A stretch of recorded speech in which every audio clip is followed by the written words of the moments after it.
All right. Shall we ask if it's real? Yes. Okay. Yeah. So you want me to start the story? Let me introduce this. All right, good. Can I do that? Please.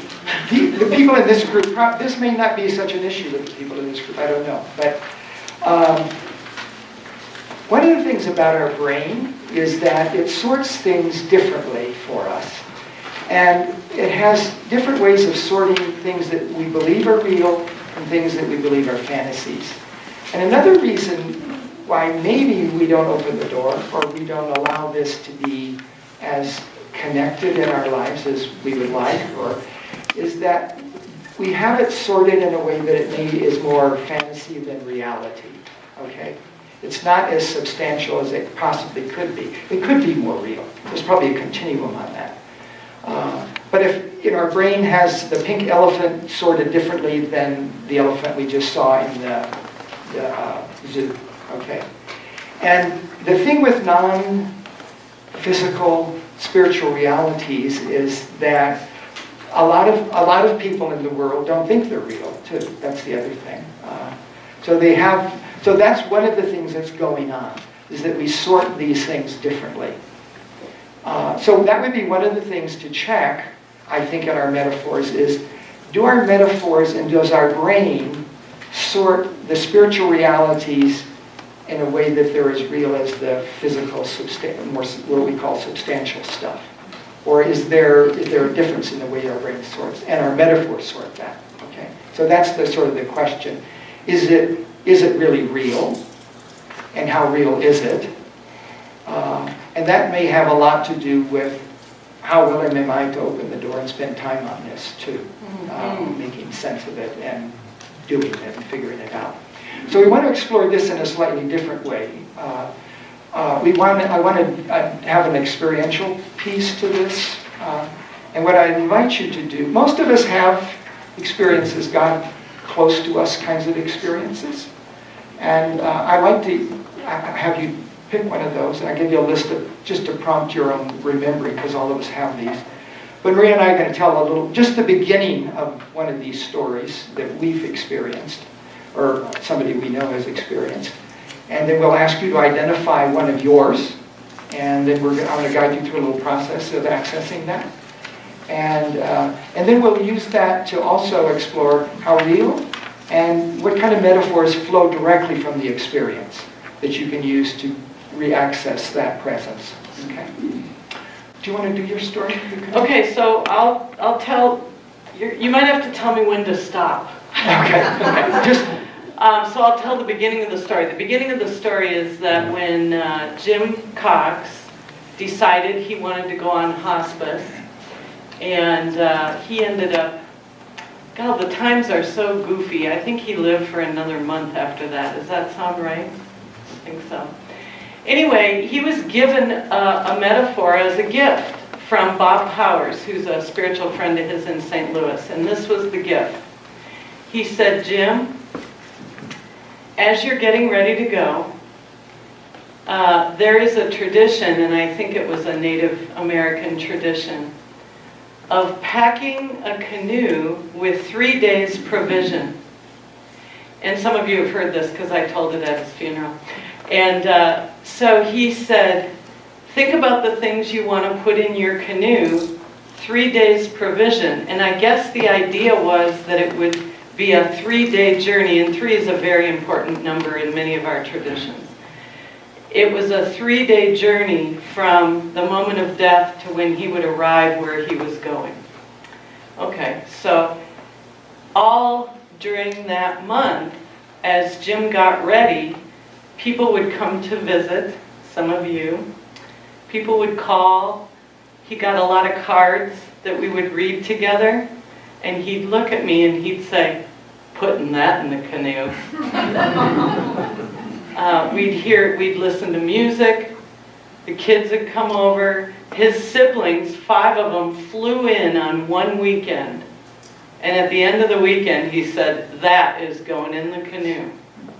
Okay, I'll stop there. Okay, so I have a client, a 30-something mom, and and she had an emergency in her family and was got in her car to respond to the emergency, going north up through Cheyenne. A little windy on this side, and then got through and got clear.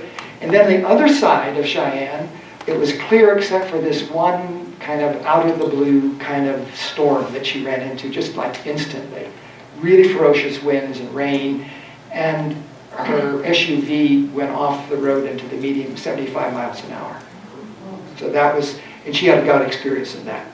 So what I want you to do then is just read through. If you already have your experience, that's fine. I just listed a bunch of experiences here that may prompt your memory of something that you would like to use tonight. So just read through the list and then select something there. So we're going to pick one? Just pick one experience. Okay. Yeah. And I'll give you just a couple minutes to do that.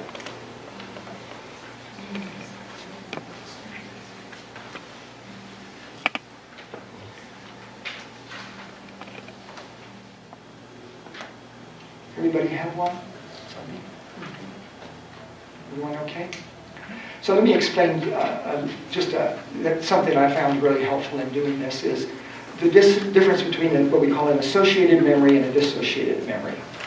So let me give you an example. So I'm sitting here with you right now, and I could be thinking about the supper I ate before I came, okay? And I can see myself at home, standing at the counter, having what I have, okay? That's called a disassociated memory. I'm basically here, looking at myself over there, eating my supper, okay? Dissociated. Associated is, I'm here, but I leave here, and I go get in my body, standing at the counter, eating my supper. I'm back in that physical body, occupying it again. And the nice thing about associated memories is you get access to the feeling part of it a lot more powerfully if you do that. And given the fact that this is going to be a positive experience, that's a really good way to go. So I'm just going to guide you through this experience, that you have it, and then I'll let you write about it maybe a little bit too, and then we'll process it a little bit too, and then we'll complete our stories too. Okay. Is that clear? That distinction clear? Okay. So just close your eyes if you want to. If you're comfortable with them open, that's fine too. So just go back, recall the memory that you're going to use, and go back into your body in that time and place. Just reoccupy your body there. And as you re-enter your body there, kind of get yourself oriented visually. Look around. What do you see? Objects, colors, all those things. The visual part of the experience. And then if there are any sounds that are part of that experience, just welcome those again too.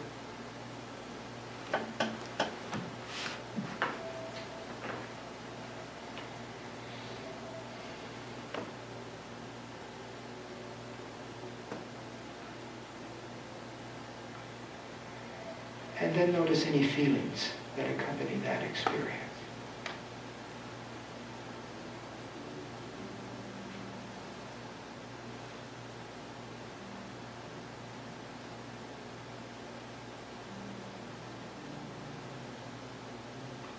And then just rest in the positive feelings for just another moment or two. Just welcome and allow all those to be there fully.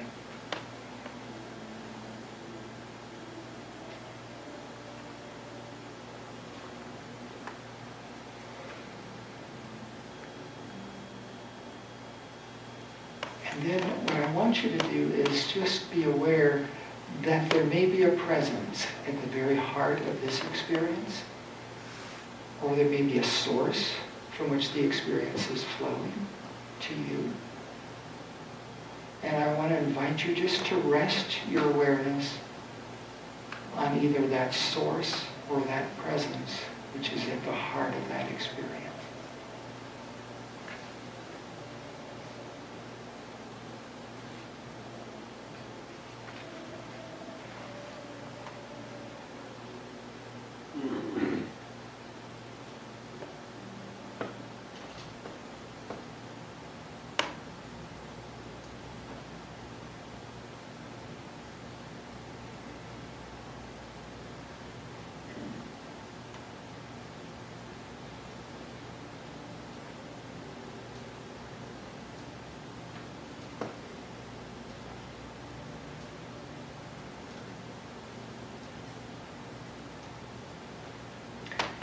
And as you're resting there, you can just explore in a very light way just the possibilities that might be available in relationship with that presence or that source.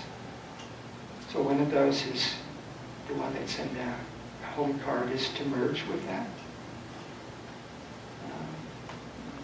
Another is to maybe ask a question or just be with or breathe with the presence. So just gently, easily explore just possibilities of that relationship. And one is just to be with it, and that's all.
Okay, you just very gently come back. I'm going to give you a moment if you want to write a few things. I don't want you to lose anything that was part of that. So just take a few moments and just write whatever you want to stay with in terms of that experience.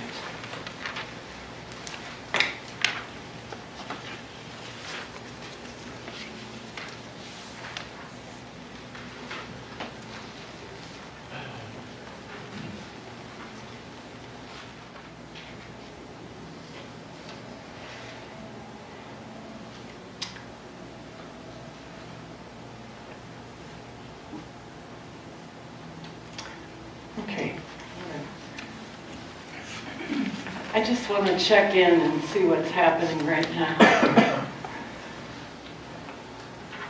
Are there some qualities that have words that you could say about that?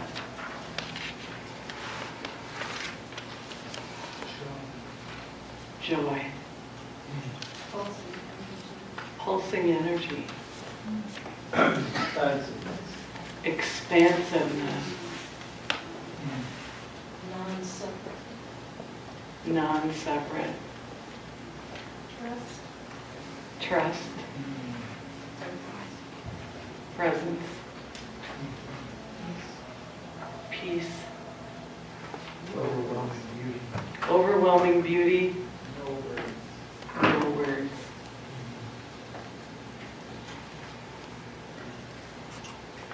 I am a kinesthetic, and I had a physical sensation that there were individual doors open and big doors, like a big door of the room open.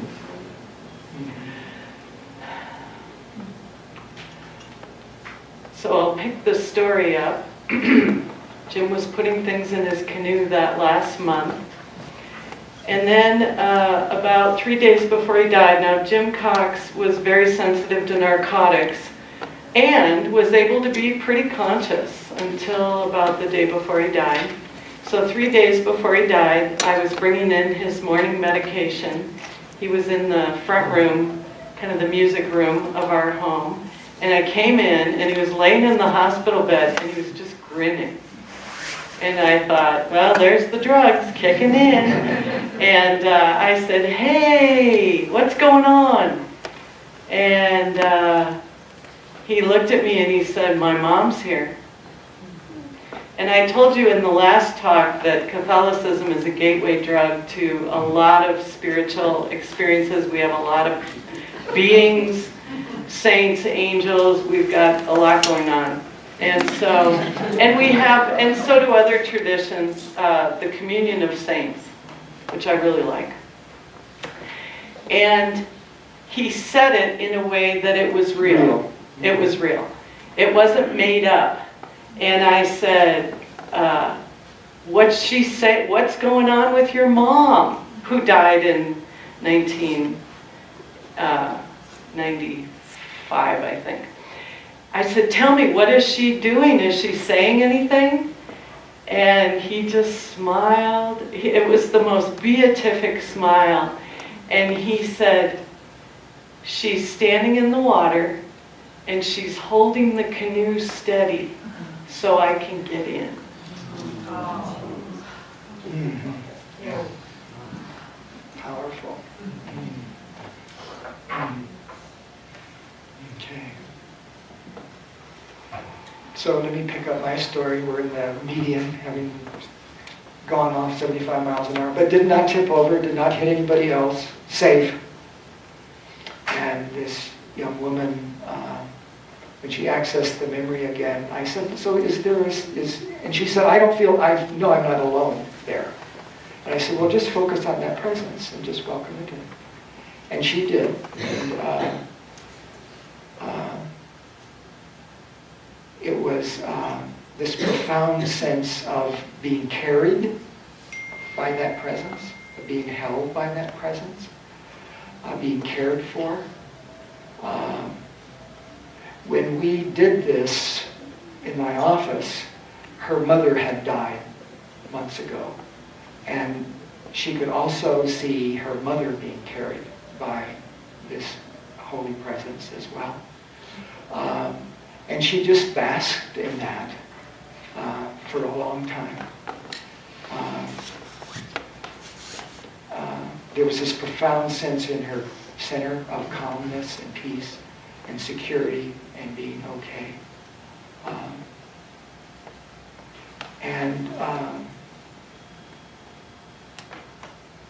And I think that she's very kinesthetic, I think, too, and that being carried was such a profound sense of things. So she rested in that for a while, and then she came out, and we chatted a little bit more. And in this process, I've known her for a number of years, and there was a part of her life in the past that was troublesome to her, that history. And she had lived way beyond it by now. It wasn't an issue anymore in her ongoing life. But she it didn't feel like she had really let go of it yet either. And so as we were just processing a little bit of what she was experiencing, I said, well, how would you feel about going back in that connection with God and just asking about that situation? And she said, oh, that would be fine. That would be fun to do.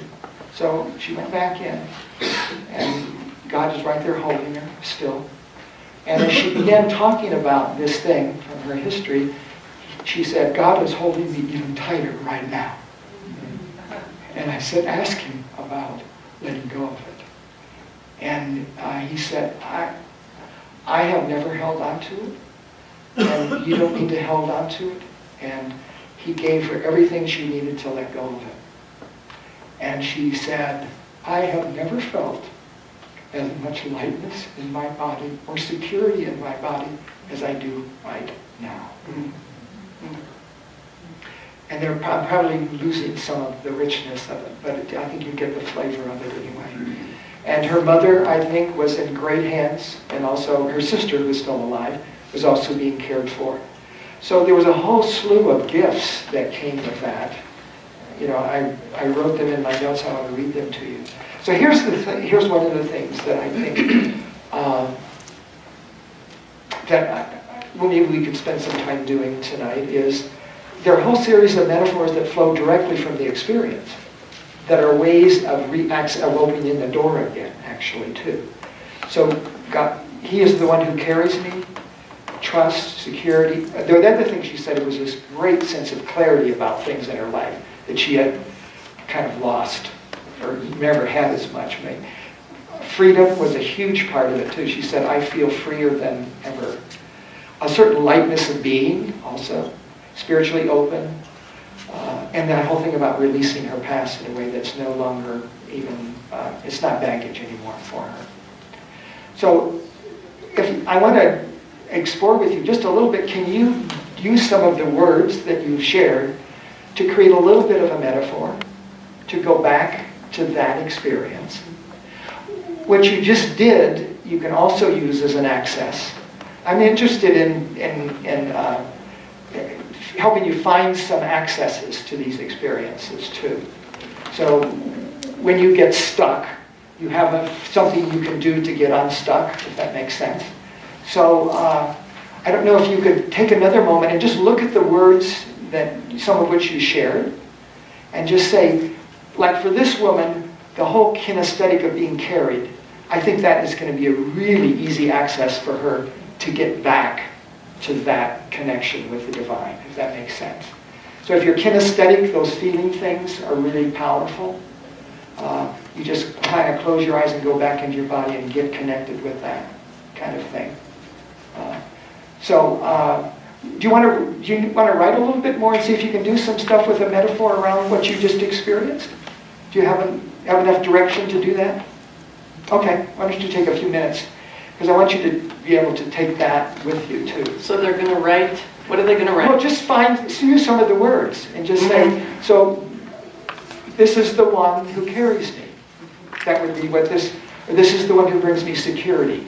Or the lightness of being. The source of my lightness of being. Those would be the metaphor. The power of the metaphor is if they're really connected to a real personal experience, they function much better than ones that were just taught from somebody else's experience. If they flow directly from your experience, they have a lot more power and reconnecting power.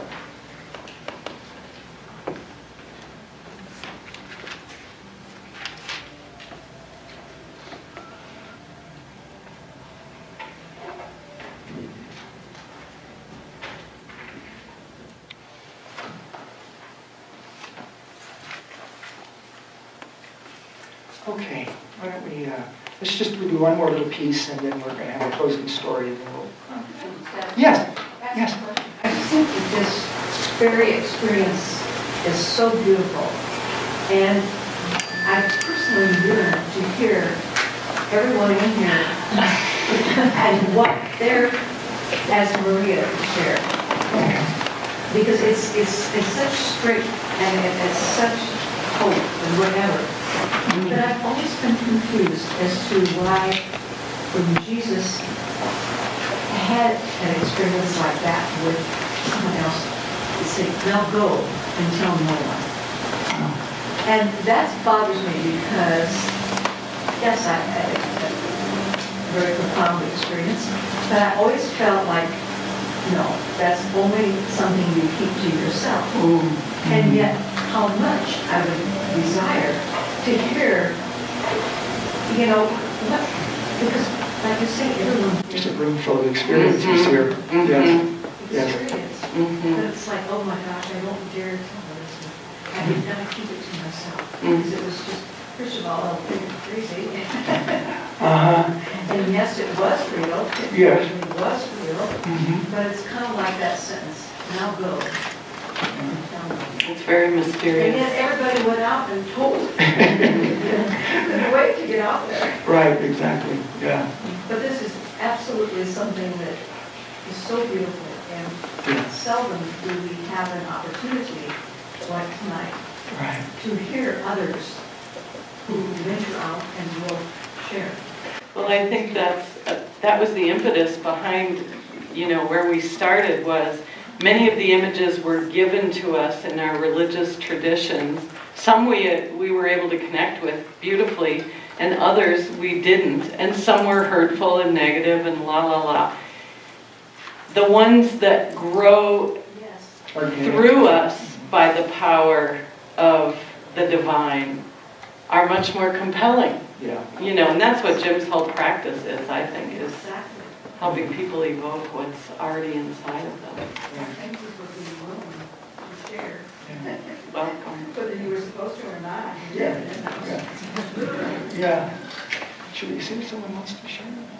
We can, Go ahead. we can skip this. Yeah. Does someone want to share their experience? Anyone? Kathy? Well, It was this meditation from this afternoon, and the power of it was how huge this presence was, and how huge my presence was in the room. It filled the room, and it was like, we don't usually think of ourselves as being that our energy is that strong, that Yeah. huge. Right. It was almost overwhelming. There was so much. Wow. We have 18-foot ceilings in our room, Yeah. and my energy was at the top, and it was mingled with this other presence that was there, Right. which I assume was God. Yeah. Great. Yes.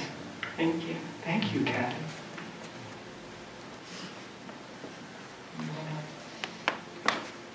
Back there. Thank you. I really appreciate being here, and the experience that was brought back for me is an experience that happened probably 30 years ago. I was with a very close friend, and we were in deep conversation, deep, intimate conversation, and I had a sense come over me that this person was communicating to me complete acceptance, that I was completely accepted, and which led me to tears, and I began to recite the beginning of the 139th Psalm. So I, in a profound way, was searched and known and accepted. Yes. And I am an extremely repressed person.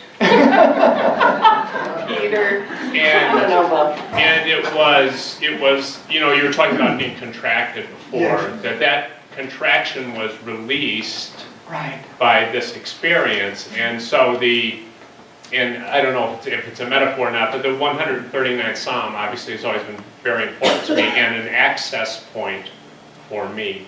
Yeah. And my experience tonight was that I couldn't enter fully into that feeling, but I could feel myself getting closer to it as we were trying to move back into the memory. Yeah. But that's just me. Yeah. And it would take a lot, I think, for me to get fully back into that. But I appreciate having this experience and the opportunity to talk about it too. Yes. Thanks, Peter. Yeah. The 39th Psalm, if you haven't read it recently, do read it. It's just it's this thing about how intimately God is connected to us. While we're thinking of that, there's a marvelous book called is that what it's? Praying the Psalms by Nan Merrill. If you want an example of changing language, positive to a positive thing, she's sort of rewritten the Psalms, but in a more positive way. They're beautiful, so it's a great book, it's a great read, and it's A lot of feminine imagery. Yeah, right. Nan Merrill, Merrill, and Praying the Psalms. I would like to just very briefly talk about the experience that was brought back to me, and it probably was 30 or 40 years ago also. But it was at John 23rd. It was always very meaningful to me to go to Mass on Thanksgiving Day.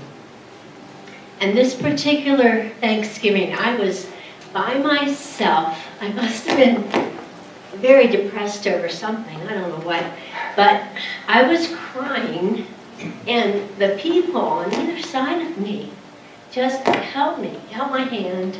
I just felt so supported in that. And so even something that is that old, I was just surprised it even came back to me. So that was just very, very meaningful. But the other, I just want to mention something that I saw maybe 3 or 4 weeks ago on PBS, and I don't know any of you saw this program on dying. And it was people who were preparing to die and their experiences of that preparation for death and what death is. And one of the people in the program, it's about an hour-long program, was Phyllis Tickle. And I don't know much about her, but I'd never seen her before. She was showing what it was like as she was preparing to die in Tennessee, and she said she just loved sitting on her deck, and she just wanted to have a bottle of Jack Daniels right there, and she knew everything was going to be okay. If she had her words, her bottle of Jack, and but one thing she said about what she thought was the most meaningful experience of union was communion. And she's Episcopalian, and they showed her receiving communion in the Episcopalian church. And I was just really struck by that, and I remembered that Joachim must have read some things by her, and he talked about her, and I knew nothing about her. But anyway, if you ever have a chance to see that program, it's just very life-changing, and I think that it would certainly change your own experience of, how do I want to prepare for my own death. Thank you, Anne.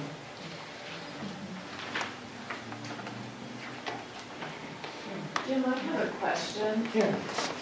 for Anna Maria. The experience that came to my mind was a negative one. And as I was looking at this list of experiences, they seem positive. Yes. And so what I found, I went back to a moment of failure, deep, deep failure that led to guilt and shame in my life. And a moment that I was expressing that to beloved people in my life. And what came from that was then really seeing God's presence in that moment. His sorrow for me. And the image of Jonah and the whale came to my mind, of sort of being sent into this deep, dark, still, quiet, reflective place. And then eventually coming out and being that God of second chances. And so I'm curious as to how to navigate those negative experiences in our life, as well as the positive ones that you mentioned here that are very powerful. I have a feeling you just answered the question in such a lovely, lovely way. You said it was a negative experience, and in the same paragraph you described some powerful imagery. I mean, Jonah is, we could spend the rest of the night, and the God of second chances.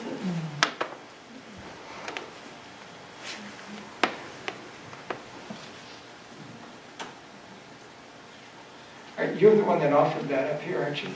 Yeah. Okay. I think that's how we do it. Yeah. We go in where the suffering is.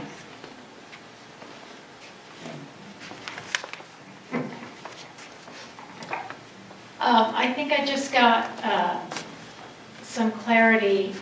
I've been sitting here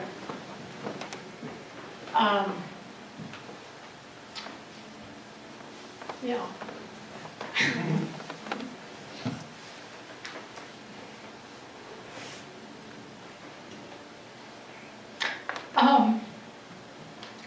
I think the image of male Jesus Christ has been a problem for me for a very long time. Yeah. And so I could feel myself contracting here and not wanting to, and trying to find a space where this makes sense for me.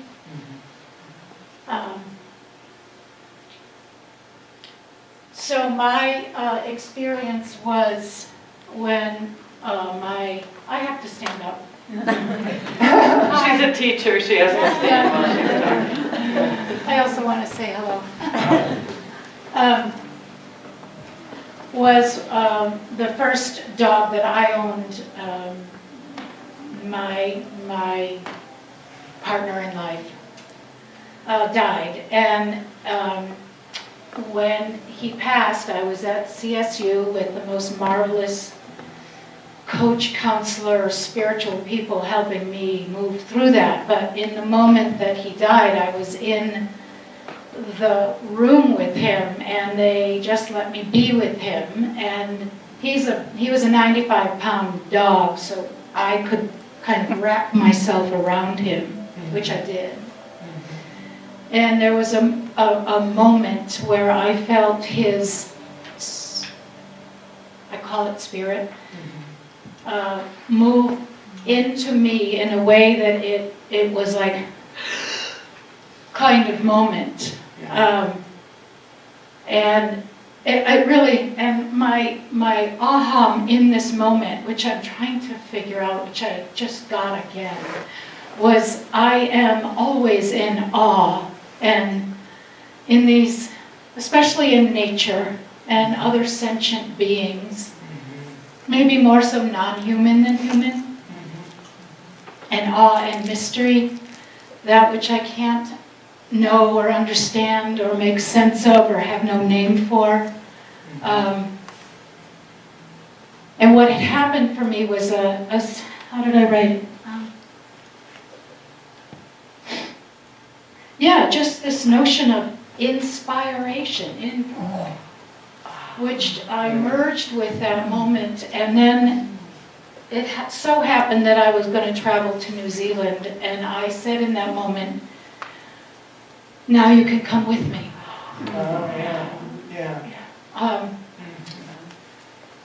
So what I appreciate is it doesn't have to be an old, I do say, and I'm sorry if this feels, well, I won't be sorry. The guy in the sky doesn't work for me. And yet I'm tearing up about something in such depth, about a moment. And I have many of those moments.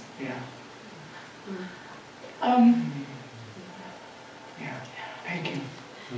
Thank you so much.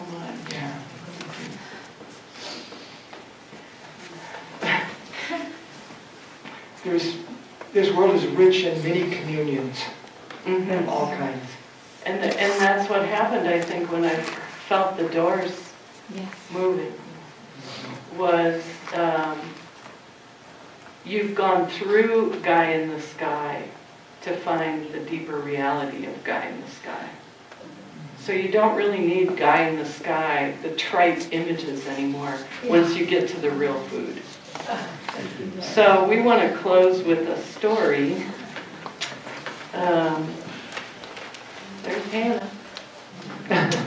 This is a story about the heron, and I'm telling a lot of stories about Jim this year. So Jim and I would go for a walk most evenings and sometimes on the weekends twice a day, and we would walk in our neighborhood and we would go to a pond, and we would say to each other, we would hold hands as we walked with our dog Bella, and we would say, let's go see if Heron is home. And we would go to the pond, and actually, this is a picture I took of Heron, and he would often be there, and of course it's the same heron. I'm sure that there were different herons, but anyway. And Jim was given the heron as a spirit animal many years ago. I'm thinking 20, 25 years ago. And he was given this spirit animal because the person said, you look like a heron with your long skinny legs. Jim was 6'6.5" and super thin and had long legs. I used to tease him that his hip bone came up to my boob. Because we just looked like Mutt and Jeff when we were together. So we would go visit Heron, and he would stand there and he'd say, see, when the heron was in the water, he's on the post right here. This is a picture I took, Rich, just the other day with you. But when he's in the water, the gift of the heron is that he teaches us to walk into the deep waters without fear. And they can stand deep in the mud, and they can be in perfect balance. They move, it seems like they move in slow motion. You know how they'll pick up a skinny leg and take a step? But we also know that when they're fishing, and fishing looks like this, and they can stand for a long, long time, and then in a second, they can put their head underwater, get a fish. So, let me see, I can't remember if I have. Okay, so there's another meaning of the heron that Jim never told me. When one dies, the heron guides the soul. I don't think he knew that. Well, he probably did know that. So that was the heron. Well, we did that for many years, and my birthday came up in October. He'd been gone for those months from April to October, and I was a little nervous about my birthday without Jim, my first one in many, many years. And I was over at my friend Marilyn's house. We were digging carrots and beets, and it was in October. It was a warm day. And she said, come on in the house, I have your birthday present. And I said, great. So she had me sit down in a chair and close my eyes. And she said, now tell me again about the heron. I said, well, it's the spirit animal of Jim, and it has to do with divine presence and standing in deep, muddy waters and being graceful and being patient and la, la, la. She said, okay, close your eyes. And then she came and she placed a photograph this big in my lap, and she said, open your eyes. And this was the picture. A photograph. And I flipped out and burst into tears. And I said, oh my God, where did you get that heron?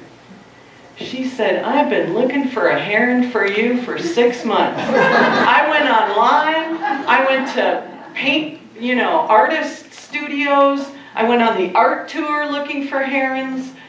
They were all just so horrible, these herons. She goes, then I went to this benefit, I don't know, was it the food bank? And I walked in, I saw this photograph, and I went up to the auctioneer, and I said, I'm taking that heron home. And before the bell rings, I'm going to be here writing the winning bid. And I'm taking it home because I'm giving it to my friend Maria for her birthday. And I said, wow, that was a lot of effort for a birthday gift. So I said, well, I wonder who the photographer is. So you probably can't see it from there, but right here, this handwriting says, Rich Crowell. So I had my second freak out. Rich Crowell is a friend of Jim and me, And Rich Crowell lives in our neighborhood. And Rich Crowell is right there. Rich Crowell is a photographer. So I said, how can it be that Rich Crowell took this picture and it ended up on this circuitous route to get back to me? And I've never seen this picture. And Jim and Rich would talk about photography. And so I called Rich and Marty up, who we met in the neighborhood because of our dog. And I invited them over for tea. And I told them the story. And then I pulled the photograph out and I said, this is what Marilyn gave me. And then Rich got to freak out because it's kind of like one of his children who went off and now he found out what happened to the child. I said, Rich, where did you take the picture? He said, it was at the pond right behind our house. This is our heron. This is our heron. Is it real? Yes. Is it desirable? Yes. The name, okay, so Jim on his, he would tell people that when they'd say, you know, what do you do for a living? He'd say, well, I'm retired and now I've become the ambassador of gratitude. When I turned the picture over that day at Maryland's, you can only guess what the name of the photograph was that Rich had given to this heron. The Grateful Hunter. Wow. So now, this is an example of a metaphor that had a beginning a long time ago, has grown and deepened. We cannot make this stuff up. This could not have happened without strong divine God forces. To have that photograph taken by our dear friend Rich come back to me. And now I've been asking, is the heron God? Is the heron Jim? So I happened to be walking my dog like I still do. I still go to the pond. I ran into Rich and Marty. Was that Friday morning? We went over to the pond and we were standing there and I said, where's Heron? And actually this picture was taken that day with the three of us. And Heron wasn't there. And as we were talking, didn't he fly over our heads and land in the pond right in front of us? So is the heron God? Is the heron Jim? Is the heron me? And Yes. yes, the answer is yes. And so now, in my wobbliness and the other windows in the room, I know there are many of us whose partners have left this world. And now when we stand together in the deep water, in the mud, may there be a blessing of balance. May there be the calm patience. May there be the ability to wait. And when the moment is right, may there be the ability to spread our wings. They feel kind of broken, but may we be the heron when our hearts most need. Thank you. Thank you, Rich.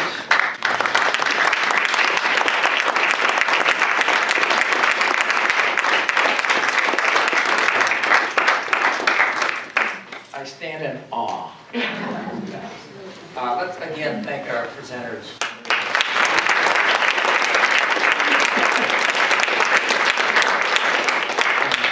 Please check out our website, WWP worldwisdomsprogram.org. Projects. Project, yeah, it's a long name. Project.org. Anyway, we videotape this and all the programs, I think all but one of these videos. Take a look at those, or if you have other people that may be interested. We're going to be handing out, Meg's doing that right now, it's an evaluation. We'd ask you to fill out, it's very helpful for us what programs you might want. One other thing that's going to happen next spring is, somebody asked, my new artist friend here asked me, I asked her if she knew Joe Gambin, and she didn't. And obviously a lot of people do. So one of the things that we're having next year is it's going to be Joe Gambin's annual memorial lecture in the spring. So we're asking people to say, do I know a theologian, or do I know somebody that may remind us, may inspire us, like Joe Gambin did? If so, please let us know. And that's one of the questions that on the handout, the evaluation. The other thing on the evaluation, if you fill it out and put your name, there's a gift. One person's going to get. It's going to be to the Farmhouse Restaurant at Jessup Farm, $25 gift certificate. Okay? And then the last thing is our program for next year. And actually our program for next year is going to be a 2018-2019 two-year program. And on the flyer that was out of the table, it lists this, and it's called Shared Stories of Spiritual Journey. And we're looking at which is very interesting to me, the many dimensions of awe, naming the sacred, life is a moral, ethical journey, pilgrimage, the why and the where, and sacred and secular, a mutual conversation. So again, be looking for more information on this. We'll have it on our website and other things coming out. Again, thank you very much for coming.